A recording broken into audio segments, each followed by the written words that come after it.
Major ডালিমির সঙ্গে ইলিয়াসের একটা সাক্ষাৎকার হয়েছে, দেখেছেন আপনারা? সেই সাক্ষাৎকারে উনি বিস্তারিত সব কিছু বলে দিয়েছিলেন। আসলে মুজিবার আমাদের দেশের স্বাধীনতা চাইনি, কখনো চাইনি মুজিবার দেশ স্বাধীন হোক। তিনি ছিলেন ভারতের দালাল। ইয়েস, ও ছিল ভারতের কি দালাল। তারপরে সারা জীবন শুনিয়ে আসতেছি কয় লক্ষ শহীদ, 30 লক্ষ, কিন্তু আসলে উনি বলতেছেন 3 লক্ষ। 3 লক্ষ শহীদের রক্তের বিনিময়ে দেশ স্বাধীন হয়েছে। মুজিবার খুব চালাক তো, ও 3 লক্ষের জায়গায় বলেছে 3 মিলিয়ন। ও কোনটা মিলিয়ন আর কোনটা লাখ তাও বুঝতে পারিনি, বলে মিলিয়ন বিলিয়ন মিলাই দিয়ে 30 লাখ করিস।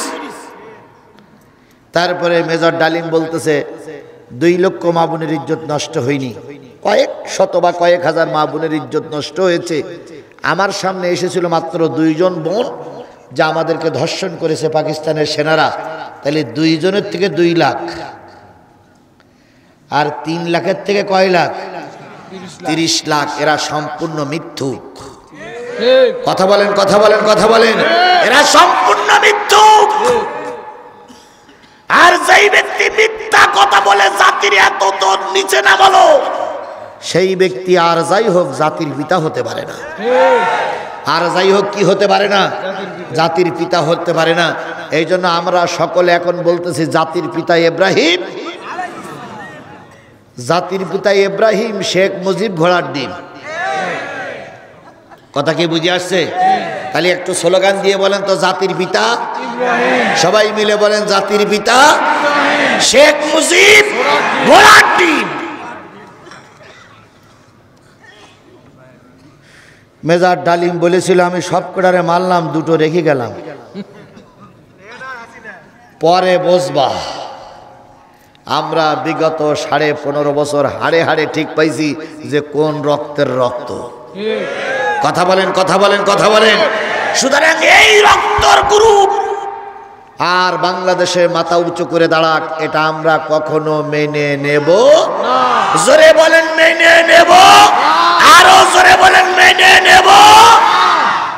সুতরাং সতর্ক থাকা লাগবে সবাইকে। আমার ভাইয়েরা, তৎকালীন যুগের বড় বড় নেতারা ঢুকতো কিসের ভিতরে? আল্লাহর নবী একটু ঢুকবেন, ওরা ঢোকে ন্যাংটা হয়ে, নবী ঢুকবেন কাপড় পরে। সাবিওয়ালা বলল না না, তুমি হলো অপবিত্র, আর আবু জেহেল মার্কারা হলো পবিত্র, ওরাই দেশ শাসন করে। কিন্তু বাজান, ঘর যে মাঝে মাঝে পাল্টে যায় এটা তো জানো না। এখন ভারত ঠিক পাচ্ছে, বাংলাদেশে কোন সরকার? বিগত 52-53 বছর ভারত আমাদের লোকদেরকে পাখির মতন কি করে মেরেছে? গুলি করে মেরেছে। আর গত 2-3 দিন আগে 2-3 ঘটনা ঘটে গেছে, তাতে ভারত যা ঠিক পাচ্ছে, ভারত শুধু চিন্তা করতেছে, ওরে বাপ রে বাপ, মুসলমানরা তো দারুণ শক্তিশালী। আপনারা হয়তো শুনেছেন চাঁপাইনবাবগঞ্জে ওনারা প্রথমে একটা রাস্তা দিয়ে করেছিল, আমাদের শেখ হাসিনা সরকার বাধা দেয়নি। সেই সুযোগ ধরে ওরা এখন কাঁটাতারের বেড়া দেবে, একেবারে সীমান্তের গা ঘেঁষে, 150-200 গজ দূরের থেকে বেড়া দেওয়ার কথা, ওরা সীমান্তের গা ঘেঁষে বেড়া দিচ্ছে, যাতে করে ওই সীমানার পাশে গেলেই ওরা গুলি করে মারতে পারে। আমাদের বাংলাদেশের বিজেপি এবং বাংলাদেশের যারা সাধারণ মানুষ তারা বাধা দিয়েছে। ঠিক। এবং ওইখানের ওই চাঁপাইনবাবগঞ্জের মানুষেরা বলেছে, যদি সব চাঁপাইনবাবগঞ্জের মানুষ মারা যায় তবু 1 ইঞ্চি জায়গা ভারতকে আমরা ছেড়ে দেব না। আর আমাদের বাংলাদেশের বিজিবি বা বিডিআরদেরকে স্যালুট জানাই, স্যালুট জানাই, স্যালুট জানাই। আগে তারা পিঠ ফিরিয়ে চলে আসতো, আর এখন বুক ফুলিয়ে বলতেছে তোমার হাতে অস্ত্র আছে, আমার হাতে অস্ত্র আছে, অস্ত্র দিয়ে বোঝাবুঝি হবে, বাংলাদেশের 1 ইঞ্চি জায়গা তোমাদেরকে নিতে দেব না। ব্যারাক তৈরি করে সব রণক্ষেত্রে বসে আছে, গোটা বাংলাদেশের মানুষ তাদের স্যালুট জানাচ্ছে। সুতরাং দিন কিন্তু সব সময় একরকম যায় না। ওই যে লোকটি চাবি দেবে না, নবীকে বলল কি? অপবিত্র। অপবিত্র। নবীজি কষ্ট পাইলেন কিন্তু ভেঙে পড়লেন না, কারণ বিপদের দিনে ধৈর্য হারা হইলে যেতা যায় না। শেখ হাসিনা খালেদা জিয়ারে অনেকদিন বিদেশে যেতে, এই মুসলমান কথা বলেন না কেন, বিদেশে যেতে দিয়েছিল? খালেদা জিয়া অনুনয় বিনয় করেছিল যে আমাকে একটু চিকিৎসার জন্য যেতে দাও, চিকিৎসার জন্য যেতে দেওয়া হয়নি। বারবার উনি বলতেন যে বিচার বিভাগ যারা রায় দিয়েছে সেটাই হবে। এখন দেখুন খালেদা জিয়া এখন দেশের বড় দায়িত্ব নিয়ে তিনি বিদেশে গেছে, আর শেখ হাসিনা কোথায় আল্লাহই ভালো জানে। সুতরাং কখনকার পট পরিবর্তন হবে, কখনকার অবস্থার পরিবর্তন হবে কে জানে। বাংলাদেশ জামাত ইসলামের শীর্ষস্থানীয় নেতৃবৃন্দকে যুদ্ধ অপরাধীর মামলায় তাদের কি দিল? ফাঁসি দিল, আমৃত্যু কারাদণ্ড দিল, শিবিরের যুবকদেরকে গুলি করে করে মারল। সেদিন বাংলাদেশ জামাত ইসলাম আর ইসলামী ছাত্র শিবির ধৈর্য ধারণ করেছিল। বিশেষ করে জাতির জন্য রহমত ডাক্তার মোহাম্মদ শফিকুর রহমান এত বড় একটা মেধা সম্পন্ন, যোগ্যতা সম্পন্ন, ধৈর্যশীল নেতা আমার দেশে কখনো তৈরি হয়েছে কিনা আল্লাহই ভালো জানে। তিনি তার যোগ্যতা দিয়ে, মেধা দিয়ে, তাকওয়া দিয়ে, তার নীতি নৈতিকতা দিয়ে জাতির সামনে দাঁড়িয়েছিল। এখন সমস্ত লোক এখন তার দিক তাকায় আছে। যদি তিনি এবং তার দল ক্ষমতায় যায়, বাংলাদেশে অশান্তি থাকবে না।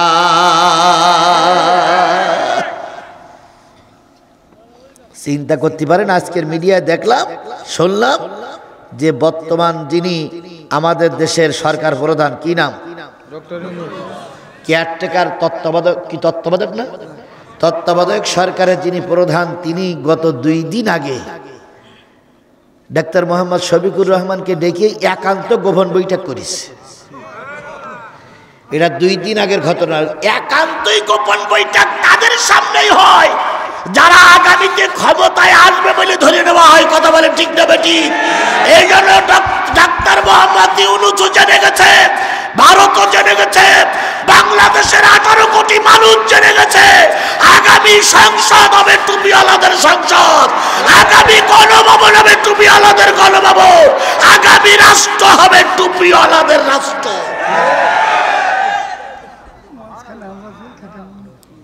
মাঝখানে আমরা জেল খেটে মরলাম। আবুল কালাম ভাই বলতে মাঝখানে আমরা জেল খেটে মরলাম। আবুল কালাম ভাই কয়দিন জেল খেটেছে? আমার তো 20টা মামলা। 20টা মামলায় কি বলে পুরো 365 দিন জেলের ভিতর ছিলাম, 1 বছর। আর 5 দিন আমার আয়না ঘরে রেখেছিল। আয়না ঘর কি জিনিস আমি অন্তত কিছুটা বুঝি।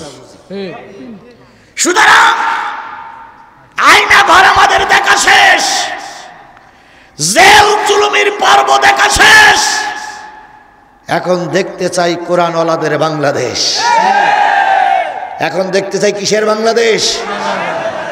আল্লামা সাঈদী তাফসীর জগতে ছিলেন কয় বছর? 50টা বছর তিনি তাফসীর জগতে থাকার পরে তিনি যখন মৃত্যুবরণ করেন, তার কিছুদিন আগে সাংবাদিকরা কোন একটা ঘটনাক্রমে তাকে জিজ্ঞেস করেছিলেন, হুজুর আপনার শেষ ইচ্ছা কি? উনি বলেছিলেন, আমার শেষ ইচ্ছা বাংলার জমিনে কোরআন কায়েম হয়েছে এটা আমি দেখতে পারি। বলুন তো আল্লামা সাঈদীর সেই শেষ স্বপ্নটা বাস্তবায়ন করার জন্য আপনারা কি প্রস্তুত? আপনারা কি প্রস্তুত? আপনারা কি প্রস্তুত? তাহলে আজকের থেকে শপথ নিতে হবে, আগামী দেশে কোরআনের আইন চালু করার জন্য যার যা আছে তাই নিয়ে ময়দানে থাকতে হবে। কারণ আগামী দিন কোরআনের দিন যদি না হয়, অতীতের অবস্থা আবার ফিরে আসবে। মিজানুর রহমান আজারি তিনি এক সমাবেশে বলেছে, আগের পার্টি খেয়ে গেছে, আর এক পার্টি খাওয়ার জন্য অপেক্ষায় আছে। এই কথাটা বলার পর তাকে নিয়ে অনেকেই সমালোচনা করছেন। আমি বলি, মুখী লাগাম দাও, মুখী লাগাম দাও, মুখী লাগাম দাও। খালেদা জিয়া দেশ থেকে, খালেদা জিয়ার নামে মামলা হয়েছিল, খালেদা জিয়া দেশ ছেড়ে চলে যায়নি। কথা বলেন, তারেক জিয়ার নামে অনেক মামলা, তারেক জিয়া দেশ ছেড়ে চলে, তারেক জিয়া আসতে পারেনি তবু দেশের বিরোধিতা করেনি। আজকে জাতি আনন্দিত, 7 বছর পর মার ছেলের সাক্ষাৎ হয়েছে। আমরা তো এরকমটাই চাই, আমরা তো এরকমটাই চাই। কথা বলেন ঠিক না বেঠিক? সুতরাং আমাদের বক্তব্য হলো, দেশ নিয়ে কেউ ষড়যন্ত্র করলে সেটা জাতি মেনে নেবে না। আমরা দেশের কল্যাণ চাই, আমরা দেশের কল্যাণ চাই। এই যে সরকার চলে গেছে, এই সরকার বলেছিল ইউনূসের আর খালেদা জিয়ারে কি করতে হবে? পদ্মায় ফেলে দিতে হবে, পদ্মায় টুস করে ফেলাই দিতে হবে। সেই ইউনূস সাহেব আর খালেদা জিয়া যখন একান্ত বৈঠক করে, একান্ত বৈঠক হয়ে গেছে না কয়েকদিন আগে, একান্ত বৈঠক করে, তখন জাতি খুশি হয় না বেজার হয়? তার মানে তোমরা যাদেরকে অপমান করেছিল আল্লাহ তাদের কাছে সম্মান দিয়েছে। তোমরা যাদেরকে অপমান করে দেশ থেকে তাড়াই দিতে চেয়েছিলে, আজকে দেখো সেই খালেদা জিয়া চিকিৎসার জন্য কাতারের স্পেশাল বিমানে চড়ে বেড়াচ্ছে, আর তুমি শেখ হাসিনা ওই ইন্দুরির গর্তে চুপ করে বসে আছে। এই জন্য সম্মান কে দেয়? আরো জোরে বলেন, সম্মান কে দেয়? জাতি আজকে খুশি হয়েছে যখন খালেদা জিয়া চলে গেলেন বিমানে। সেই বিমানটা বাংলাদেশের বিমান নয়, কাতারের থেকে একটা বিমান পাঠানো হয়েছে। কিসের থেকে বিমান আইছে? কাতারের থেকে বিমান আইছে।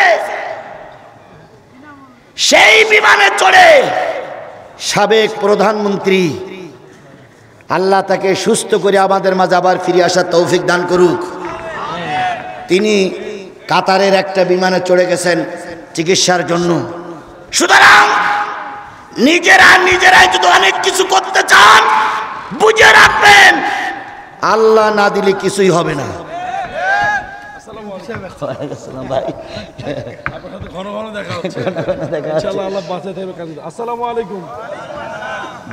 দেখা আছে, তার মানে বোঝা গেল লাইন ভালো। আমার মোশাররফ ভাইকে আল্লাহ কবুল করুক। আরো জোরে বলেন।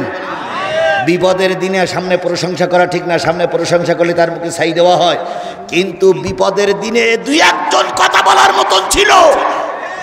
যেদিন 287-88-85 জন বাঘেরা ওখানে বসে নিন্দা করত, সেদিন 2-4 জন ওদের মুখের পরে কথা বলা লোক ছিল, তার ভিতরে মোশাররফ ভাই একজন। কথাটা কি বাড়াই বললাম না ঠিক বললাম? আর একজন ছিলেন ঠাকুরগার মনে হয় হারুনা রশিদ, চাপাইয়ের হারুনা রশিদ। এরকম কয়েকজন লোক ছিল, তাদের মুখের পরে কথা বলেছে, অনেক সময় সে কথাগুলো কাজে লেগেছে। আমি যে জিনিসটা বোঝাতে চাচ্ছিলাম ভাই, আল্লাহ নবী সাল্লাল্লাহু আলাইহি সাল্লাম কিসের ভিতরে ঢুকবেন? আরো জোরে বলেন, কিসের ভিতরে ঢুকবেন? কিন্তু আবু জাহিল বাহিনী বলল, অপবিত্র লোক পবিত্র জায়গায় ঢুকতে পারবে না। নবীজি সারাদিন বসে থাকলেন। সন্ধ্যাবেলায় যদি একটু সুযোগ হয়, কাফেরেরা যখন সন্ধ্যাবেলা সব বেরিয়ে গেল, নবীজি তখন কাবার চাবিওয়ালার কাছে যেয়ে বললেন, ভাইজান সবাই তো চলে গেছে, একটু যদি সুযোগ করে দিতেন তাহলে কাবার ভিতরে আমি একটু ঢুকতাম, মনের মতন করে একটু সালাত আদায় করতাম। এইবার ওই কাবার চাবিওয়ালা তিনি বলতেছেন, এই ঘরে তোমাকে ঢুকতে দেওয়া হবে না, তুমি বেরিয়ে যাও। এবার আল্লাহ নবী বললেন, ও আমার ভাই, তারা তো সব চলে গেছে, কেউ তো বাধা দেবে না, এখন তুমি আর আমি এই সন্ধ্যাবেলা কাবার চত্বরে কেউ আসবে না, একটু ঢুকতে দাও। ওনারা বললেন, না না না না না, ঢোকা যাবে না।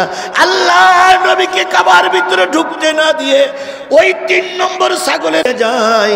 নবী তখন আর সহ্য করতে পারলেন না, নবী দাঁড়িয়ে বলেন, ও কাবার চাবিওয়ালা শুনে নাও, এই কাবার চাবি একদিন আমার হাতের ভিতরেই আসবে। আরো জোরে বলেন সুবহানাল্লাহ, আরেকটু জোরে বলেন সুবহানাল্লাহ। যেই লোকটা তালা মেরে চাবি না দিয়ে রসুলকে ভিতরে ঢুকতে না দিয়ে চলে যাচ্ছে, সেই লোক বলতেছে, কথাটা কি হইল? ছোটমুখী বড় কথা, কথাটা কি হইল? নবীজি বলেন, কাগজ আছে, কলম আছে, লিখতে কেন? কই কেন? কই সাদা কাগজে দিন তারিখ দিয়ে লিখে রাখো, এই চাবি একদিন নবী মুহাম্মাদের হাতে আসবে। আরেকটু জোরে বলা যাবে না সুবহানাল্লাহ? আরো জোরে বলেন সুবহানাল্লাহ। এই সরকারি দলের তখন সেই 3 নম্বর বাচ্চা বলতেছে, তখন কি এই নেতারা কেউ বেঁচে থাকবে না? আল্লাহ রসুল বললেন, কিছু কিছু লোক থাকবে আর কিছু কিছু লোক মারা যাবে, কিন্তু চাবি তুমি আমার কাছেই দেবে। সুবহানাল্লাহি ওয়া বিহামদিহি, সুবহানাল্লাহি ওয়া বিহামদিহি।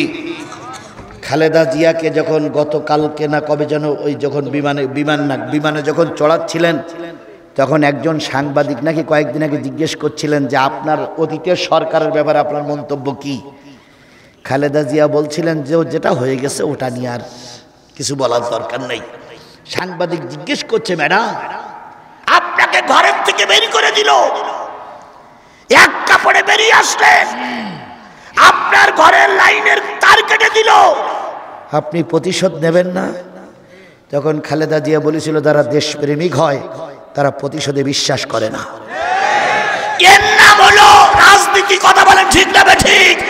আর ওনারা ক্ষমতায় যাওয়ার আগেই কয় ভাতে মারবো, পানিতে মারবো, তারপর আবার কয় কি সুবুইয়ে সুবুইয়ে মারবো। কিন্তু ওনারা জানে না যে বিরিয়ানি ভাত কপালে নেই। পুলিশ যখন রাজপথে ছেলেদের গুলি করে মারতেছে, ম্যাডাম বারে বারে ফোন করতেছে আইজির কাছে, ডিআইজির কাছে, কি খবর? কয় স্যার ম্যাডাম এখানে 30 জন দিছি, ওখানে 40 জন দিছি, ওখানে 50 জন দিছি। কয় মাদান ঠান্ডা হতে আর কতক্ষণ? কয় এই তো এই তো এই তো।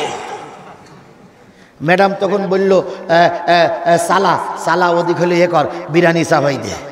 কিছুক্ষণ পর সেনাবাহিনীর প্রধান যেই বলতেছে, ম্যাডাম বেডিং পাত্র গোসাল। কয় কেন? কয় ওরা শাহবাগ পর্যন্ত আইছে, এ পর্যন্ত আসছে আর কয় মিনিট? 45 মিনিট। 45 মিনিট সময় যদি দেওয়া হয় আপনারা আলু ভর্তা করে ফেলবে। ম্যাডাম তখন বলল, আমার বিরিয়ানি, আমার বিরিয়ানি। কয় বিরিয়ানি খেতে গেলে ওরা আপনাকে খেয়ে ফেলবে। সেদিন বাংলাদেশের জনগণ খুব ভুল করেছে। যদি এই কালপিটকে বেঁচাই রাখা না হতো, সেটাই হতো আমাদের জন্য কল্যাণ।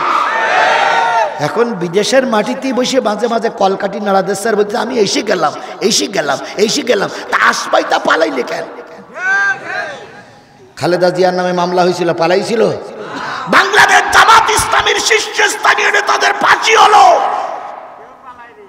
আল্লামা সাঈদী জেলখানায় ঢুকে ঢুকে বলল, শিবিরের অগণিত নেতা কর্মীকে রাজপথে গুলি করে মারলো, বাংলাদেশ জামাত ইসলামী জাতীয়তাবাদী দল বিএনপি পালাই যায়নি। কথা বলেন ঠিক না ঠিক? আর তোমরা এত জনপ্রিয় ব্যক্তি পালাই গিলে কেন কুকুরের মতন? আবার এখন বলে আমি আসবো। আইসো চট করিয়া, আইনা ঘর তোমার জন্যে রাখছি গো সাজায়া। আইসো চট করিয়া, আইনা ঘর তোমার জন্যে রাখছি গো সাজায়া। আমরা রিসিপিশনে বৈশাসি, রিসিপিশনে বৈশাসি, জুতোর মালা লয়া, আইনা ঘর তোমার জন্যে রাখছি গো সাজায়া।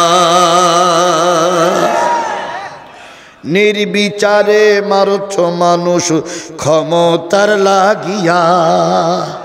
মারিনি মারিনি? বিডিআর হত্যার জন্য শেখ হাসিনাই দায়ী। হেফাজতের আলেমদেরকে লাইট নিভাইয়ে মারার জন্য এই ব্যক্তির বাচ্চাই দায়ী।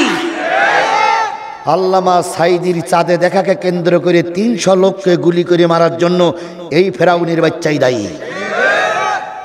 সংস্কার আন্দোলনে 1600 যুবক যুবতী, ছোট বড়, আবাল বৃদ্ধ বনিতা, রিক্সাওয়ালা, কৃষক, শ্রমিক, সাধারণ রাজনীতিবিদ, সাধারণ মানুষকে মারার জন্য এই ব্যক্তির বাচ্চা দায়ী। নির্বিচারে মারছ মানুষ ক্ষমতার লাগিয়া। দিন ধর্ম আর মানবতা সব কিছু ছাড়িয়া, বুবু সব কিছু ছাড়িয়া, তোমার পাপের শাস্তি পাইতে হবে, যাইও না ভুলিয়া। আয়না ঘর তোমার জন্যে রাখছি গো সাজাইয়া, বুবু আইস চট করিয়া। আয়না ঘর তোমার জন্যে রাখছি গো সাজাইয়া। আল্লাহর নবী সাল্লাল্লাহু আলাইহি সাল্লাম ঘরে ঢুকতে পারলেন না, তবে বলে দিলেন লিখে রাখো এই চাবি একদিন আমার হাতে। মনে আছে তো? মনে আছে তো? মনে আছে তো?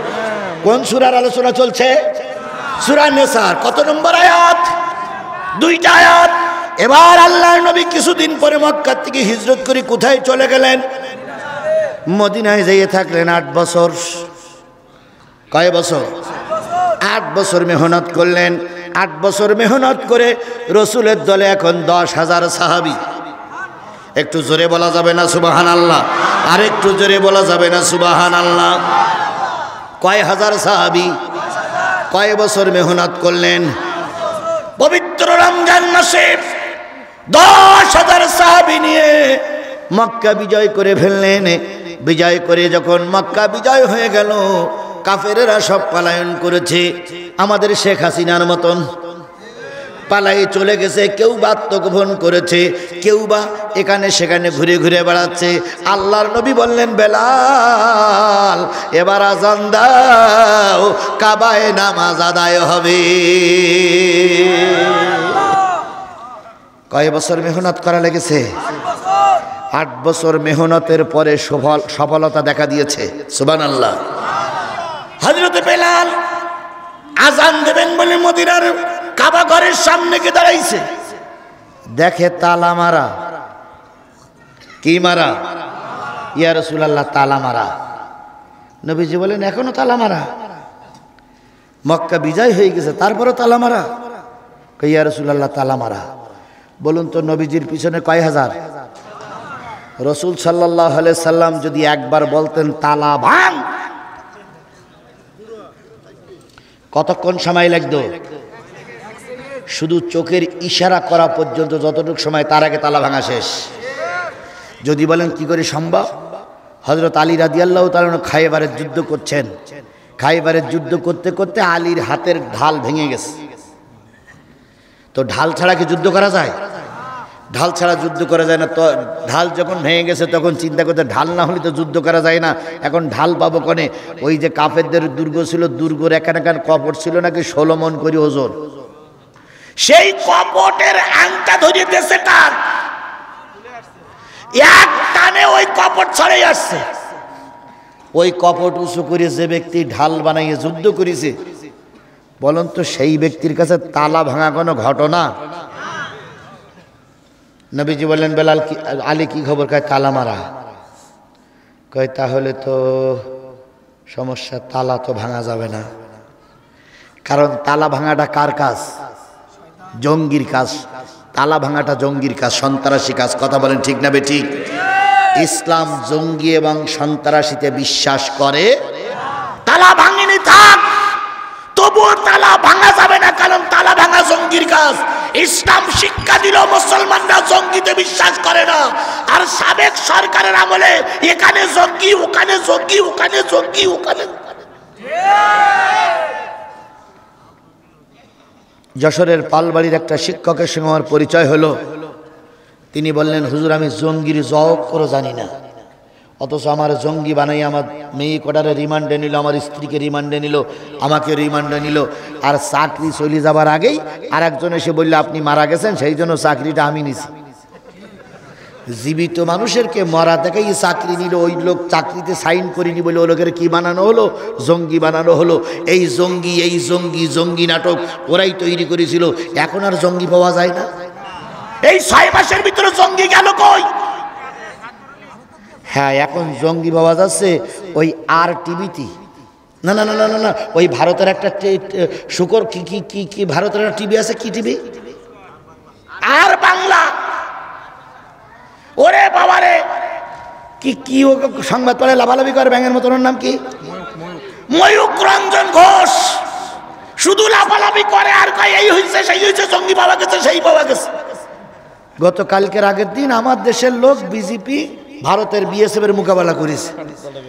উনি বলতে চাচ্ছে যে আমাদের দেশের লোক, আমাদের দেশের বিএসএফরা কত ধৈর্যশীল, কত মানবতা দরদি, ওরা বেরিয়েছে তাও আমাদের বিএসএফ কিছু বলিনি। এত যদি ধৈর্যশীল হলো তাহলে ফেলানিরে গুলি করে মেরে ঝুলাই রেখেছিল কারা? ওরাই।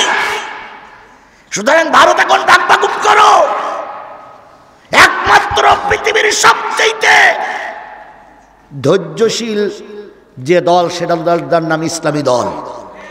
আমরা ইসলাম আমাদের ভিতরে আছে, আমরা ধৈর্যে বিশ্বাস করি।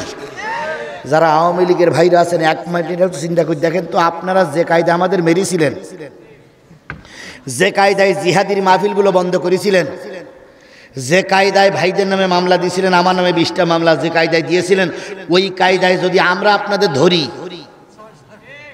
কালকের থেকে নন্দীগ্রাম বাজারে একটা উঠতে পারবেন না। যে কটা লোক চাকরি করছিলেন আর চাকরি দিতে পারবে না, বউ ছেলে বিলি না থাকতে পারবে না। কথা বলেন ঠিক না বেঠিক? কিন্তু আমরা তো এই কথায় বিশ্বাস করি না। আমরা দেশ চাই, আমরা দেশে শান্তি চাই, আমরা দেশের উন্নয়ন চাই। কথা বলেন ঠিক না বেঠিক? তার মানে এই না সব ভুলে গেছি? একদিন না একদিন প্রতিটা জিনিস কথা বলবে। আমার ভাইয়েরা, ভাই আমি আর 15 মিনিট কথা বলবো না আপনার দেবো? হ্যাঁ, তারপরে দুই ভাই একসঙ্গে যাই। ঠিক আছে, বলেন। বেশি বলেন, আধা ঘন্টা বলেন। না যে বলেন। হ্যাঁ মনে চাই বলছি, মনে রাখে।